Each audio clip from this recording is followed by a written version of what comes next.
Thank you so much for joining us for CBN NewsWatch AM from Graham. Ahead today with election results still coming in. There are questions remaining about who will be in charge of Capitol Hill in Washington. Control of Congress remains uncertain, and while Republican leaders say they will recapture the House of Representatives, it is clear that we are going to take the House back. The battle for the Senate is up in the air, and it could once again come down to a runoff in Georgia. We always knew that this race would be close. And so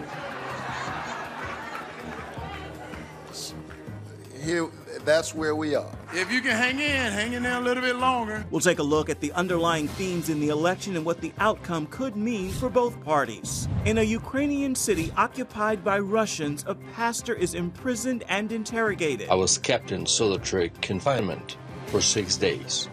When they put me in a cell where there were 7 people but only 3 beds. And we'll tell you how he was miraculously set free.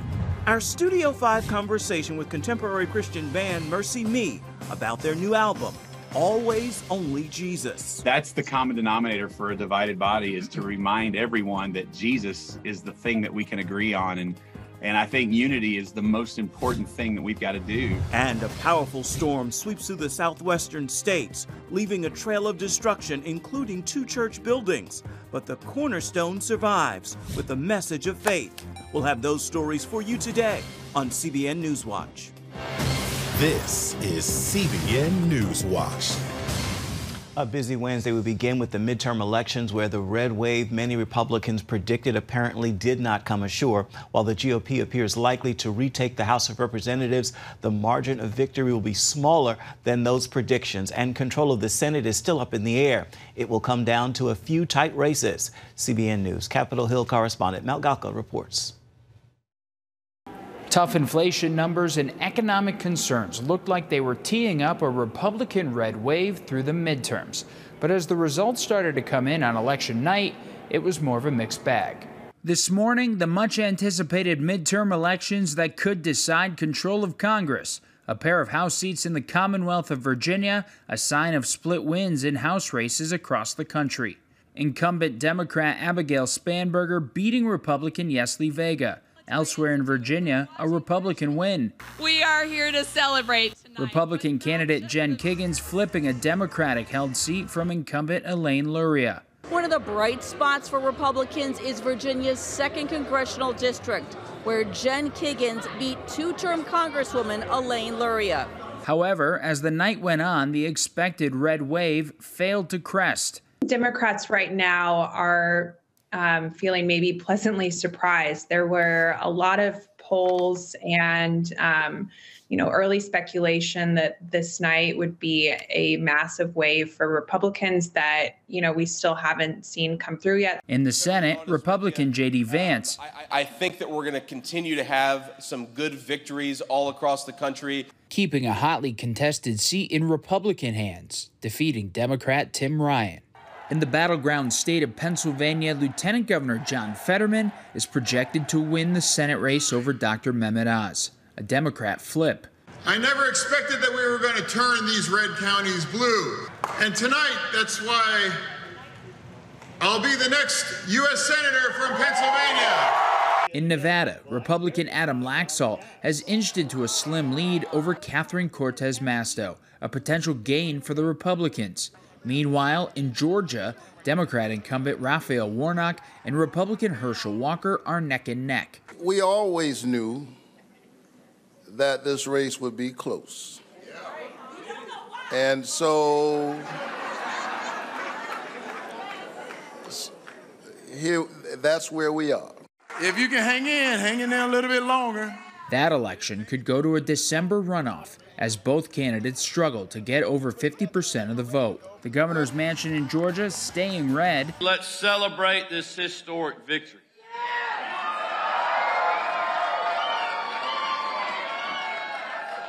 While knowing there's still plenty of work to do. Republican Governor Brian Kemp beating Democrat Stacey Abrams in a tough-fought rematch. In New York, Governor Kathy Hochul escaping a late-breaking surge in the governor's race from GOP candidate Lee Zeldin.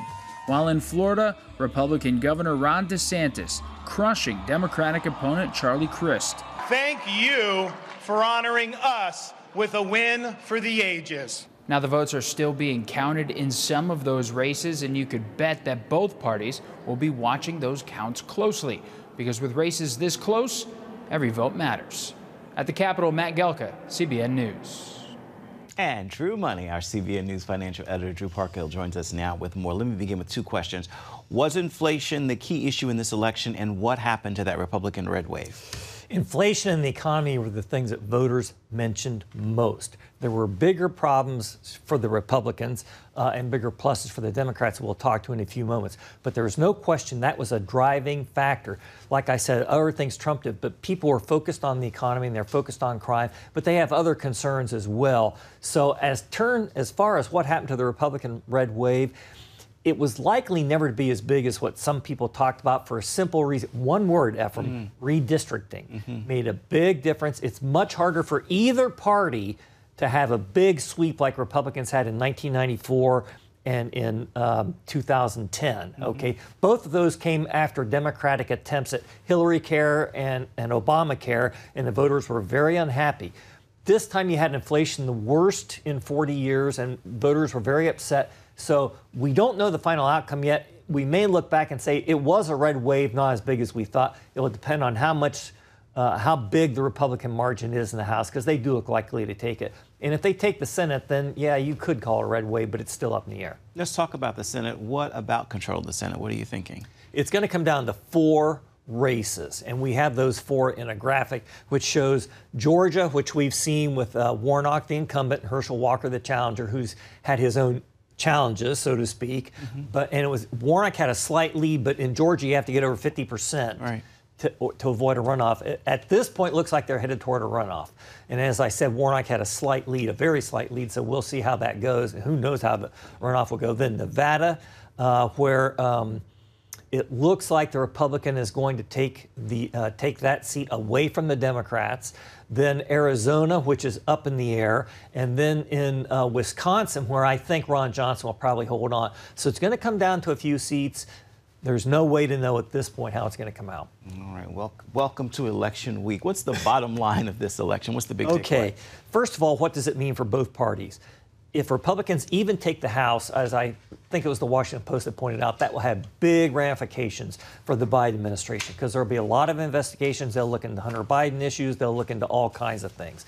And if the Republicans take the Senate, you'll have more of that as well. Plus, it'll hold up a lot of the president's nominees. Also, even if Republicans only take the House, you're not going to have any more big spending measures, which the markets will like, because that will lessen inflation pressures.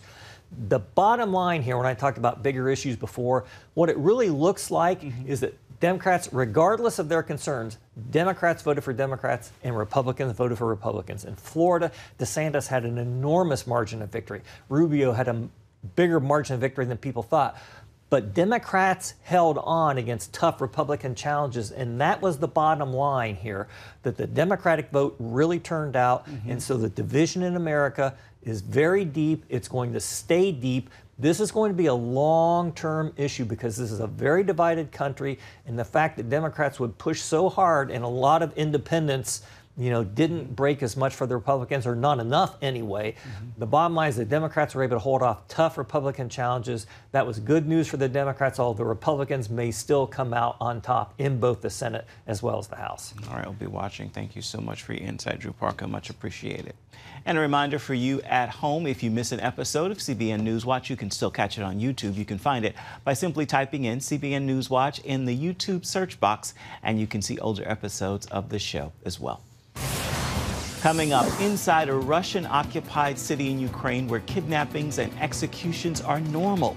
A pastor is arrested on trumped-up charges, and all the time he's praying, please don't let them look at my phone. CBN News brings you his difficult story. It's coming up right after this.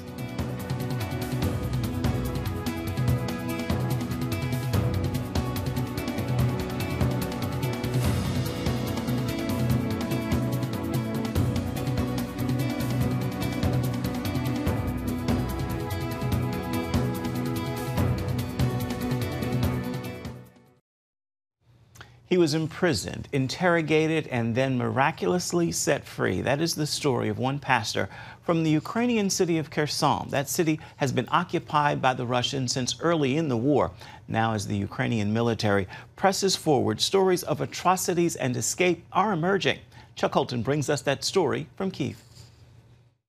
Kherson residents board buses under forced evacuation orders from the Russian army as Ukrainian troops close in on the city. For 8 months, life has been tough as people face shortages of just about everything and harsh treatment by Russian military. On the left bank, the occupiers continue to intimidate and kidnap people. In recent weeks, we witnessed them kidnapping one couple, and the next day a woman was hanged in the center of Skatovsk just because she said Skatovsk is Ukraine. So the occupiers continue the intimidation of the population, with the kidnapping of people in the occupied territories. Losing Kherson would cost Moscow the land bridge it so desperately wanted between the Donbass and Crimea, areas it occupied in 2014. It would also allow Ukrainian artillery to get that much closer to Crimea. Worse still, a loss here would provide more evidence that Russian forces are on the brink of collapse. He faces a situation that I think, again, is irreversible. There's no amount of shambolic mobilization, which is the only way to describe it, no amount of annexation, no amount of even veiled nuclear threats can actually get him out of this particular situation. Those forced to live under Russian occupation, however, say liberation can't come soon enough. After 6 months in occupied Kherson, Pastor Alexander escaped the city with his wife and 10 children. When the Russians took over, we weren't sure what to do, but we decided to continue with our church services. Russian forces, on the lookout for so-called Nazis, searched his house several times. On September 6th, they arrested him in front of his wife and children. I was kept in solitary confinement for 6 days, when they put me in a cell where there were 7 people but only 3 beds. During interrogation, the Russians tried to prove he was a Nazi, ironically because of an English Bible in his office. Pastor Alexander was more worried about photos on his phone. Many Americans donated to help with the construction of our church. He accused me of being an American agent. He was just looking for a reason to keep me. On my phone, there was a lot of evidence of my cooperation volunteering with the army. So that became my prayer that they would not even see my phone, and Lord closed their eyes to it. Between interrogations, he shared his faith with his cellmates. My wife had managed to slip me a small Bible. So with that, I started witnessing to the other men and myself were there together for another 10 days. But the 7th day, they had all made Jesus Christ the Lord. That was when I finally realized why I was there. Alexander had no idea if he would ever see his family again. While I was being interrogated, the commandant said, if it was up to me, I would shoot all of you right now and throw you in the landfill.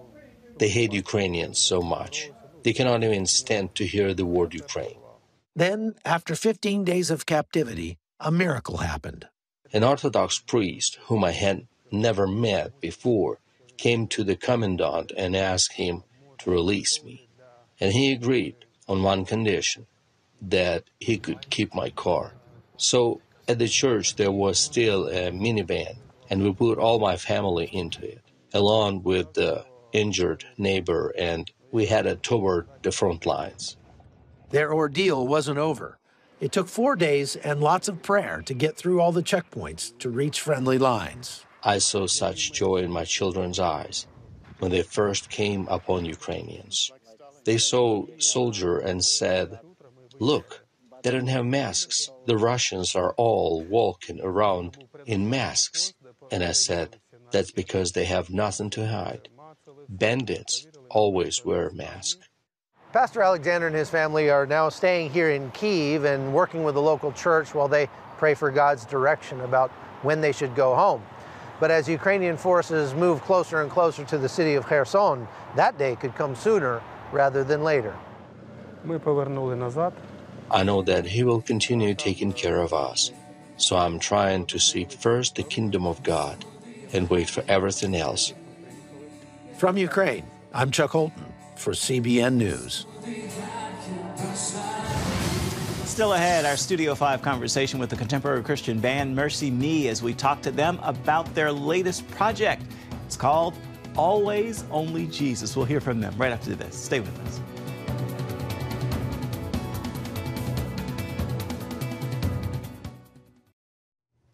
Welcome back to CBN NewsWatch. I want to take you now to Studio 5, where we're sitting down with contemporary Christian band Mercy Me, talking about their 11th studio album. It is called Always Only Jesus. Better days coming. Don't give up. The hands that are holding tomorrow are still holding on to us. Better days coming. So this is project number 11 for you guys? 11,000.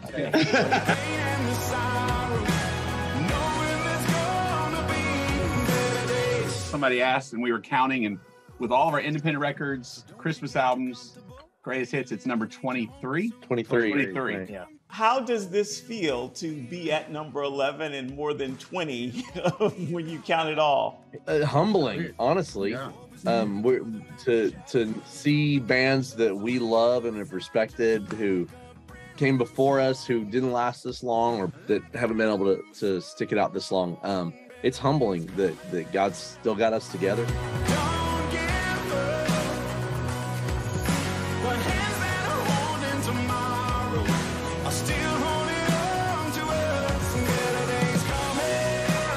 What's this process been like with this particular project? It's been almost 3 years in the making. Wow. We actually started most of these songs we started when we started writing for our previous record, Inhale, Exhale. How do we narrow it down to these 10 tracks, correct? We kind of felt like we needed to go a different direction when instead of making another Imagine or Even If, we kind of wanted to sing a disco song about Jesus with Gloria Gaynor and kind of look for some silver linings in what was a dark season for the entire globe. So this other batch of songs that were all written around the same time, not all of them fit that. They were more what we had done historically, like an All of Creation or a Word of God Speak and one of those songs. And so they actually ended up making a really complete feeling record. It kind of snuck up on us. Like we knew we had all this batch of songs, and as we started to finish them, we're like, man, these really fit together really well. Christ came, changing everything. He took my sin and shame away. Our current single, Then Christ Came, is actually a song that we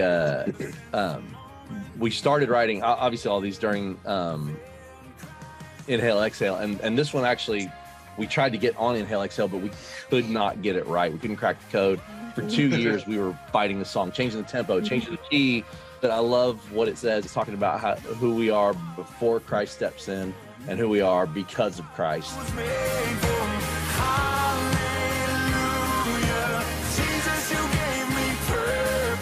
What is the prayer for this next project, for number 11? I can only imagine what number 12 is going to be like, but what's the prayer for project 11?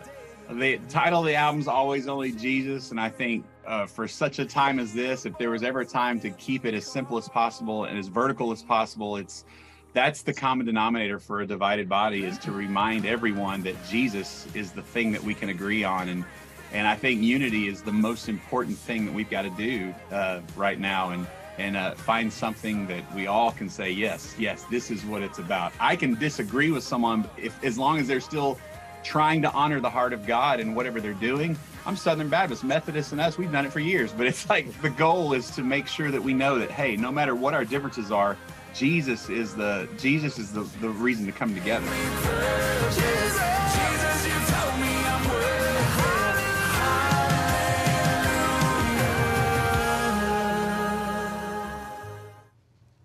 Always Only Jesus is available right now wherever you stream, download, or purchase your music. And you can also find Mercy Me on tour, coming to a city near you. For more uplifting entertainment, be sure to catch an all-new Studio 5 this evening. Hillsong United voice Benjamin Hastings is joining us to talk about embarking now on a solo career.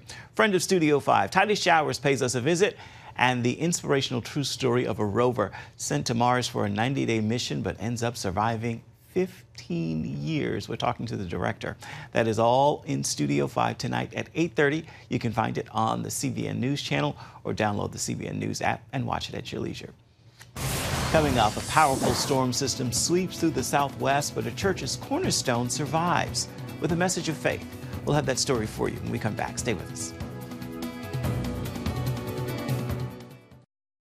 A church's cornerstone remained standing following a powerful storm that stretched from Dallas to northwest Arkansas. It spawned tornadoes Friday night, producing flash flooding, killing at least 2 people, injuring dozens, and leaving homes and buildings in ruins. Pastor Don Meyer of Idabel, Oklahoma, said the town's church had been destroyed by a major tornado. The original church building where members of Trinity Baptist Church met was destroyed, and the church members were getting ready to move into a new building that had been put up with the inside still needing to be furnished. But amid the rubble of the original building, the church's cornerstone, well, it still stands with this inscription: "To God be the glory, great things he has done." In a post on its Facebook page, the church said, "As we move forward from here, we trust that our church family is held fast by Christ, our chief cornerstone." And the church thanked the community for its support and prayers. You can find the full story at cbnnews.com. Time now for your Wednesday word, and today's word is discipline. Remember this: discipline isn't always pretty, but when you practice discipline, it delivers pretty results. So don't quit. Remain disciplined in the difficult times and watch it deliver undeniable results, with God at the heart of it, of course. With that word, make this a wonderful Wednesday, and be sure to have a wonderful rest of the week. We're out of time. That is going to do it for this edition of CBN News Watch. I want to remind you, you can always find our programs on the CBN News Channel at any time, as well as online at cbnnews.com. We would love to know what you think about any of the stories you've seen here today. You can email us. The address is right there at the bottom of your screen, newswatch@cbn.com. And of course, you can always reach out and touch us on Facebook, Twitter, and Instagram. We'd love to hear from you. We'll see you right back here, same time tomorrow. Bye-bye, everybody.